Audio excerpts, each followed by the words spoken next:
আজ দুপুরের মধ্যে তাড়াতাড়ি করে কোনো রকমের কাজকর্ম সেরে তৈরি হয়ে নিলাম। আর দেখো কেমন করে তৈরি হয়েছি, ভালো করে কিন্তু একদমই তৈরি হতে পারিনি। কোনো রকমের জামাকাপড়টা পরে একটু হালকা লিপস্টিক দিয়েই কিন্তু তৈরি হয়ে গেছি। আর বেরিয়ে পড়েছি, আমরা যাবো একটা ছোট্ট পুচকুর জন্মদিনে। আর তার জন্যই ১ম এই গিফটটা কিনতে চলে এসেছি।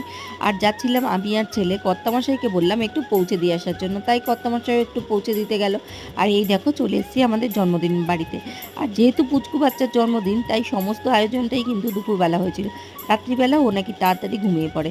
তাই কেক কাটার আয়োজনটাও হয়েছিল। তা আমরা যেতে যেতেই সবাই মিলে ১ম এ আগে কেকটা কাটার পালা শুরু হলো। আর এদিকে তো সবাই ভিডিও করতে ব্যস্ত।